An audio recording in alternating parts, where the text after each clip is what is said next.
Gotitas de Esperanza, reflexión diaria de la palabra, por Monseñor Marco Antonio Merchán Ladino, obispo de la diócesis de Neiva.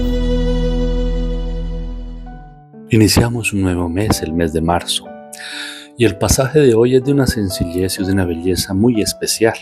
Le llevaban a Jesús a algunos niños para que los bendijera, un episodio normal en la época, cuando era costumbre llevar a los niños a los maestros de la ley para que los bendijera, algo que en principio no debería causar contrariedad a los discípulos, más cuando ellos eran testigos de cómo al maestro le encantaba bendecir a los niños, imponiéndoles las manos. Pensamos que quizá lo hacían para evitar que el Señor llamara mucho la atención o impedir que la gente se comportara con él como con los escribas. Diríamos que era una medida prudencial. Sin embargo, Jesús se enfadó con ellos por su incapacidad para comprender el significado de los niños. El Señor quiere centrar nuestra atención en el hecho de que solo los que ponen totalmente su confianza en Dios son capaces de acoger la buena nueva del reino de Dios. Y el niño es precisamente el símbolo de aquellos hombres y mujeres sencillos que acogen las palabras de Jesús con fe. Concretamente, por ejemplo, el niño llama Abba a su padre con espontaneidad y confianza. Esto lo debemos aprender quienes deseamos entrar en el reino de Dios. La actitud de libertad confiada de los niños se contrapone a la de los adultos, en este caso a la de los discípulos que sustituyen a Jesús para defender su prestigio sin que Él se lo estuviera pidiendo.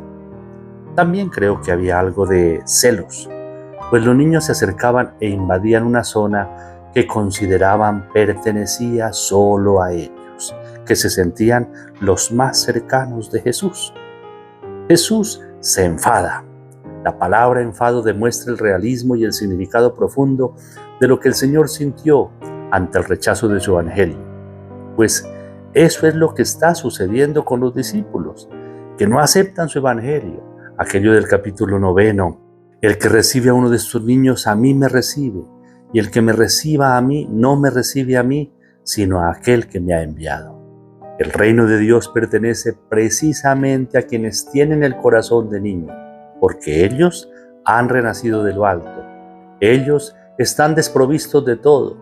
No tienen seguridades, ni derechos, ni pretensiones. No son dueños de nada y por lo mismo están en la capacidad de donar hasta la vida. Por cuanto nada tienen que dar y si mucho por recibir, los niños son los últimos. Por eso son los únicos que responden a la exigencia del seguimiento y están en condiciones de acoger el reino, de poner toda su confianza en Dios y de reconocerlo verdaderamente como su Padre. Ellos son los bienaventurados, pues ellos son los pobres, los oprimidos, a quienes Jesús les anuncia la libertad y las riquezas del reino. Con el Señor Jesús termina la generación de los poderosos que idolatran al mundo y que el mundo idolatra, o de los prepotentes que se idolatran a sí mismos.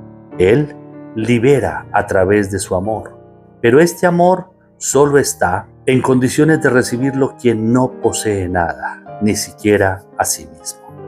El reino no se alcanza por méritos, porque es un don, y los dones, los regalos, se acogen, se reciben. A Cristo lo puede seguir quien lo ha dejado todo, de manera que el seguimiento es posible solo para quien se hace como niño, porque no dispone de sí mismo y no retiene para sí ni siquiera la propia vida. No olvidemos que quien quiera salvarla la pierde. Solo en la medida en que uno es amado, ama. Y solo en la medida en que recibe, da. Ya nos decía Francisco de Asís, es dando que se recibe. Dios es amor, es don absoluto y misericordia infinita. Por eso el interés del ser humano respecto de Dios debe ser únicamente el de acoger sus dones para luego, amando, compartirlos con los hermanos. Demos gracias a Dios, recibamos la bendición en este día. El Señor esté con ustedes. La bendición de Dios Todopoderoso, Padre, Hijo y Espíritu Santo, descienda sobre ustedes y los acompañe siempre. Amén. Feliz día para todos.